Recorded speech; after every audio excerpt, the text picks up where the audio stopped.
Welcome to Sai creation. வாங்க எண்ணெய் கத்திரிக்காய் காரக்குழம்பு எப்படி செய்யலான்னு பார்க்கலாம். நான் முதல் நல்லெண்ணெய் ஊற்றிட்டு கத்திரிக்காவை இந்த மாதிரி ஆட் பண்ணிடுறேன். இதை நல்லா எண்ணெயில் வதக்கி எடுக்கிறேன்.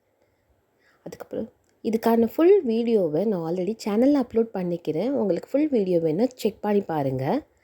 அதுக்கப்புறம் நான் தாளிக்கிறதுக்கு அதே எண்ணெயில் கடுகு, உளுந்து, வெந்தயம், மிளகு சேர்த்து கொஞ்சம் கட்டி பெருங்காயம் சேர்த்து இதுலேயே நான் தாளிக்கிறதுக்கு நல்லா பொரிஞ்சு வந்த பிறகு பூண்டை சேர்த்துட்றேன்.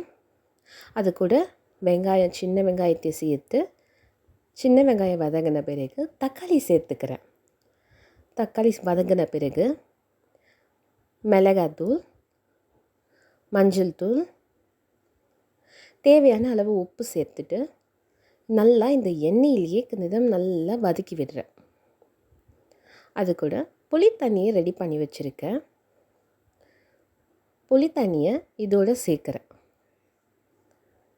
சேர்த்து நல்லா இதை கலக்கி விட்டு இது நல்லா கொதி வரணும்.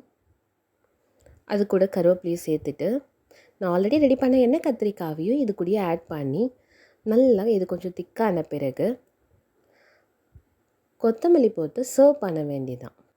இந்த வீடியோ பிடிச்சிருந்தால் லைக் பண்ணுங்கள், ஷேர் பண்ணுங்கள், சப்ஸ்கிரைப் பண்ணுங்கள். உங்களுக்கு டீட்டெயிலாக வீடியோ ஆல்ரெடி அப்லோட் பண்ணியிருக்கிற நம்ம சேனலில் செக் பண்ணி பாருங்கள். பாய்.